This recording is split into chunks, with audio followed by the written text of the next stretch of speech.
Well, hey folks, Real Honesty with John Ritlin. This is my Raw Little Rock review. Sweet Jesus, this was boring. Except for two matches. Like the two fatal four-way matches that bookended the show, essentially, were actually good to pretty good. They had some they had some good moments in them. They had some good spots and stuff like that, and told some good stories. The problem is the rest of the show was essentially filler. It was ass commentary. Graves, they need to lock Graves out of his Twitter account for for Sunday in Chicago. We don't need him tweeting his frustrations, right or wrong. We don't need him doing that stuff. He needs to address that stuff privately.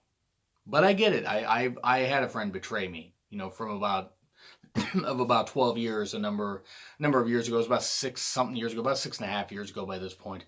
And I got better friends now, especially the Derb, Chris, better friend than that other guy ever was. So anyway, but I get it. I get Punk's side, I get Graves' side, but the bottom line, it should have been put on Twitter. That's all I'm going to say about that. But it was ass commentary. Fire coach, replace Michael Cole. Seriously. It's like, and by the way, in case you don't know, Money in the Bank is free for new subscribers. I'm just going to do the hashtag free for new subscribers. I'm probably not going to put that in the description because I don't want the video pulled, but I'm going to use it on Twitter a lot. So if you aren't following me on Twitter and want to follow me for Money in the Bank, enjoy that. I'm going to be vicious. But they start off with every Money in the Bank participant for the men's and women's Money in the Bank match. I said Money in the Bank so many goddamn times, it has lost all goddamn meaning. Pretty much like how they did, I think they did one like 2 years ago like this, and everybody's talking, and Alexa, of course, is having to step up almost on top of the ladder to be seen by everybody. Braun's barely having to maybe stand halfway on the ladder. Everybody's talking, the women are talking. It was fun. It was a fun enough segment. Of course, Alexa screamed at one point. I don't usually get that far before women start screaming. Little tidbit, a little view into my dating life that you all needed. And Braun, of course, screaming, I'm gonna get everybody here and this kind of stuff. So then Kurt just stop saying things, please. Just Kurt, just stop. Stop saying the things. Stop saying Money in the Bank and this kind of stuff. And Kurt's awesome, but seriously, they need to stop having him cut long-winded promos. Just stop it. He's done so much damage to himself. He's almost a caricature now. And then Constable Corbin cut his hair. Finally. He did what Hogan never did. He did what so many others never did. He cut his hair. Finally, he doesn't look bad with a shaved head. Derb and I have been saying for months that he should do that. And it's not, granted, I'm not the biggest fan of Corbin, but it's a fresh look for him, and maybe now he can be taken more seriously. Probably not, but whatever, it's a fresh look for him. He doesn't look bad at all. And of course, there are certain people that got all upset because I kept making jokes about Corbin's hair, and if you happen to be watching this, well, take a chill pill and actually realize that they're just jokes. I don't actually hate Corbin, the person. Just deal with it. But yeah, he cut his hair. Cool. And then they bicker a bit. And then everyone's yelling. Everyone yelled. And then we started with the women's Money in the Bank Raw side in a fatal four-way. And again, Money in the Bank is free for new subscribers. So we had Ember, Natty, Sasha, and Alexa. Sasha was botching. She kind of gauged this one move wrong and landed badly. Ember hitting this just torpedo dive to the outside. Bravo to her. Ember should win. Probably won't win, but that'd be kind of cool, actually. Actually, I'm still trying to decide who's going to win. I will be doing my Money in the Bank predictions right after SmackDown tomorrow. So, look out for those. I thought of doing them just before SmackDown, but I want to make sure that they don't add any stipulations to any of the matches, or they don't take people out suddenly. But yeah, it was a good match. It was very oddly placed commercials and little VTRs. Like they just would slam stuff, hyping up Money in the Bank, like right in the corner. They put this in the corner, they put this in the corner, and this kind of stuff. And if the Derb is here, he could do this little editing thing and everything, but I can't because I'm just on my phone. But they were doing this, and it was really, really odd. It was really, really distracting. It took away from the matches, and then they would just put the oddest commercial cuts in. Now I get they got a bunch of sponsors and they got to give the ad time. That's where the ad revenue money. That's where a lot of their bread and butter is. Besides just the network contracts, but it's ridiculous and distracting and everything. The women did well here. I will say that. Alexa, I'm worried, is a little bit injured and maybe not necessarily botching, but just kind of slowing down her offense. But I mean, this isn't a knock against her. I'm just a little worried. But Ember was, I think, the MVP of this match. She did pretty well. Natty actually got the tap out win. Good. Love Natty. Probably means she isn't going to win Sunday. In fact, I think of all the women, maybe besides Lana, I think Lana's way down here, and then Natty, maybe there's a slight chance, but I doubt it. Be kind of cool. But anyway, be kind of weird if Natty actually won. But I wouldn't be opposed to it. I'd be shocked. But Natty taps out Alexa. Okay, cool. And then there were like about 8 Lucha Underground ads during the commercial breaks, which I guess maybe it was just for my cable package. I don't know. Anybody else get the Lucha Underground ads? Because that's what I got. I got Dish here, but that's what I got. And then we had Owens and Balor, and Owens offering Balor some olives. I guess Balor's gonna rub olive oil over himself. Fangirls and statistically some fanboys, stop imagining that. Stop it. Get some help. So, Fashion Popo versus WWE's Killer Elite Squad, a.k.a. Drew McIntyre and Dolph Ziggler, just with a lot less wire spitting and a lot less nepotism in this team. And we get WWE KES wins. And Drew and Ziggler cut a promo. It was odd. I mean, Drew was fired up. Ziggler was kind of just screaming and turning a shade of pink humans shouldn't be turning. It is what it is. But then, okay, that happened. They said, we're going to lay out every single team. You laid out 2 guys that you have frilly boots. And or a meme, essentially. And I love Fandango and Tyler Breeze, but they're essentially memes at this point. Reigns got booed some. Because I'm gonna go beat Jinder up the big dog.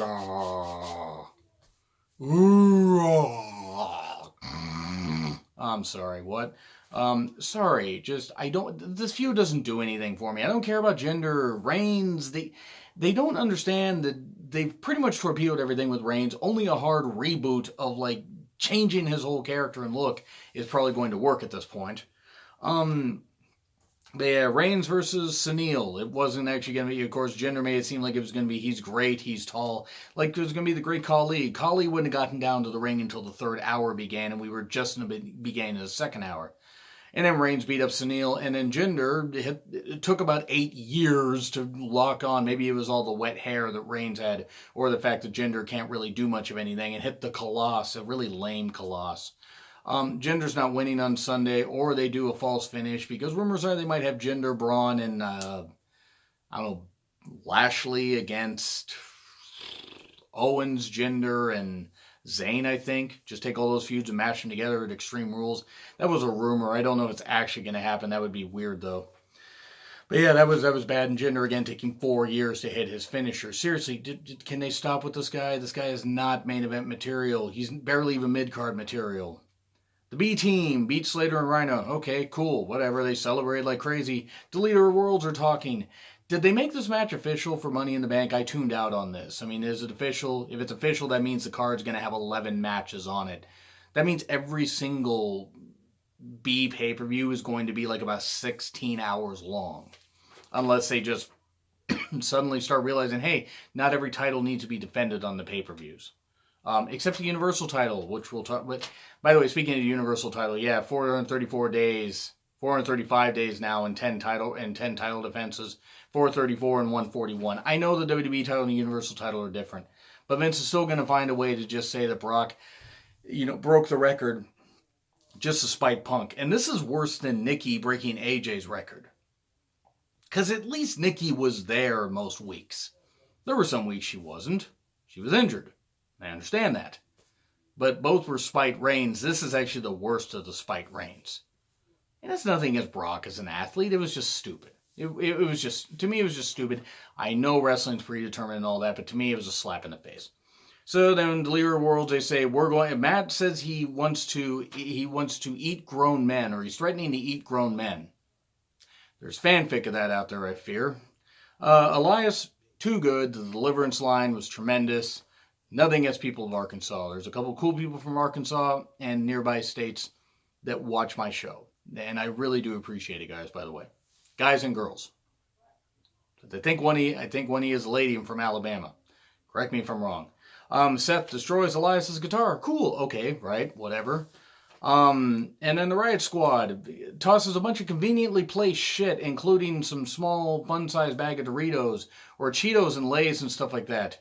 I don't know if they misunderstood the term chip on your shoulder, but seriously, that was ridiculous. Ridiculous joke, too, by the way. But it was conveniently placed stuff, and it was nice that Sid Vicious, Psycho Sid, let Ruby borrow his scissors for that tie cutting spot. Yes, I'm referring to the Sid Arn scissor incident. Sincident. Don't know what I'm saying anymore. Let's move on. Bayley versus Ruby. It was a bit botchy, mainly on Bayley's end. Bayley tried for that drop kick where she kind of slides around. She kind of goes through the corner and does that sliding drop kick like under the ropes. And she misses it by about that much. I love Bayley. I love Ruby. I love Sarah. Liv is also there. I don't hate Liv. I just don't care for her. But I like Ruby. And by the way, people need to stop being rude to Ruby in regards to who she's dating. I think it was an Instagram post. I talked about it in a Rapid Fire recently, Rapid Fire episode 62, which I may revisit at some point. Stupid wrestling fans, where I talk about, hey, it doesn't matter who Ruby's dating. If she's happy and he's happy with her and she's happy with him, who the fuck cares? She's a beautiful woman too, by the way. Be happy for her if you're actually a fan. So, Ruby did win. Okay, there were shenanigans and that kind of stuff, but Ruby still won. Bayley needs to stop taking those post spots because that looked like it hurt. And then Natty warns Ronda about Nia, and then this happened. Ronda and Nia, there was so much awkward, oh my god, it's like, I am Ronda Rousey. It was almost like she was trying to sing it or something like that.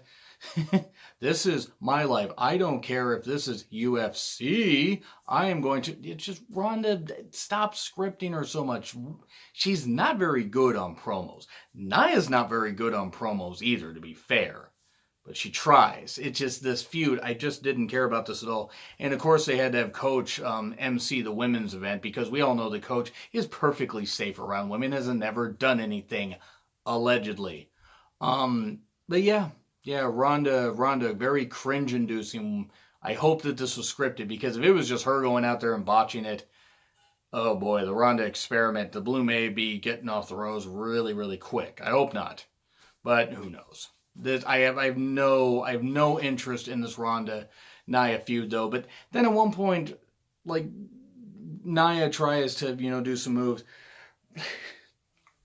This is the stupidest thing. Ronda traps the arm. And Nia ends up tapping after struggling a bit. Nia gets out of the ring and the bell rings. Why did the bell ring? Does anybody know the difference between a goddamn segment and a match? What the hell is going on? Why am I yelling? Why did I tweet about this in all caps earlier? I don't know. This was just bad. Why did the bell ring? Was everybody drunk? Was JoJo thinking and fantasizing about Bray ringing her bell or banging her bell or whatever it is you kids do these days? Boy, I sound old. This was bad. This was really, really bad. Why did the bell ring? In fact, I'm going to put that in the description. Hashtag, why did the bell ring? No way Jose beat Hawkins. Hawkins tried to be one of the Rosebud Fiesta Buds. I don't know what you even call them. The Conga Buds? This human centipede conga? Human centaconga? Conga line? I don't even know what you call them anymore. But no way Jose won. He won easily after Hawkins tried to sneak up from behind, and that happened. And then... Special Olympics plug. Okay, cool.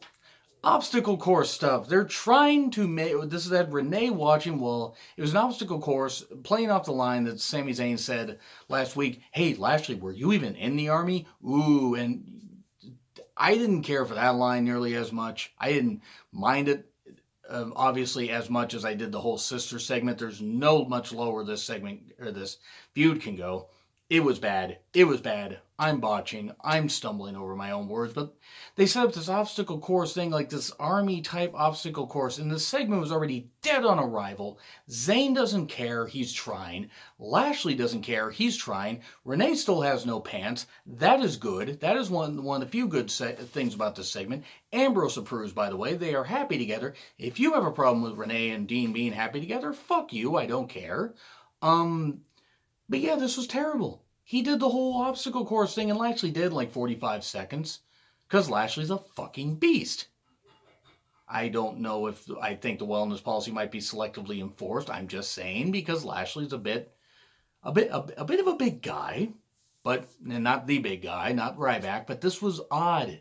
and stupid. Because you had this whole thing where Lashley, did the whole thing, flipped the tire, crawled under the rope, or crawled under the board stuff, got over walls and climbed the rope and rang the bells and everything. And then Zayn attacked him instead of doing the obstacle course thing. And why didn't you just have Lashley say, okay, we're going to come out and Zayn just blindsides him on the apron, or on the, God, let's see, on the ramp or something. Why not just have that? Why not have Lashley cutting a promo saying, I'm going to kick Sami Zayn's ass? I almost said Bobby Zayn. That would actually be interesting. Mesh them together. But anyway, have Zayn just attack him from behind. His music hits, and then Zayn attacks, Lashley. And there you go. You have that set up. You don't need the stupid obstacle course shit. Get done with this feud. This feud is rotten, and it shouldn't be. These are two elite performers in the ring. This should not be so bad. And then we get to Braun, Rude, Owens, and Balor. Good fatal four-way. It was a very good fatal four-way. If the men, the Raw side of the men's side of the Raw side of the men's Money in the Bank ladder match of the men's side. I don't know what I'm saying anymore. Owens at one point does a frog splash off the ladder. Frog splash, as I like to say, apparently. Through the announcer's table, crushing Braun. There were some good moments. Rude and Balor getting their time to shine. Owens taking a bit of a break along with Braun. Owens showing absolute fear when Braun finally gets back up. Braun gets the victory eventually, even after taking everybody's finishers, including finishers from the crowd. And I think even Nicholas got a pop in at one point because he didn't want to relinquish the tag titles, but Braun made him. Nicholas came in and hit Braun with a chair, believe it or not. That actually didn't happen, but guess what? For the vast majority of you that didn't watch and are watching my review, you might have believed it. And would you put it past Vince to do that? Anyway, is a good pace, and Braun, after taking everybody's finishers, still hit a running power slam on the ladder. Looked like it hurt because Owens hit the corner of the ladder. Ouch. Rough. Bad. I wanna say that this wasn't the worst because the two fatal four-ways had their moments and actually had some good stuff. The Money in the Bank hype was actually good. But C. I'm going to say C. Because even with the ass commentary, even with that kind of stuff, they did build up the Money in the Bank matches nicely. They did. So I'm going to say C. Actually, I'll say C minus. C minus because it was just below average. But this is probably the best Raw that there's been in a while. Now, that's not saying much. It's a very low bar. So anyway, that's what I got to say. What do you guys say? Agree, disagree with what I said? Like, share, comment, subscribe. Twitter link in the description. It's been Real Honesty with John Rithlin. My Raw Little Rock review. I will be back with a SmackDown review tomorrow and my Money in the Bank prediction shortly after that, which will probably be up a few hours after that because I'm going to be at home. Anyway, I will see you soon.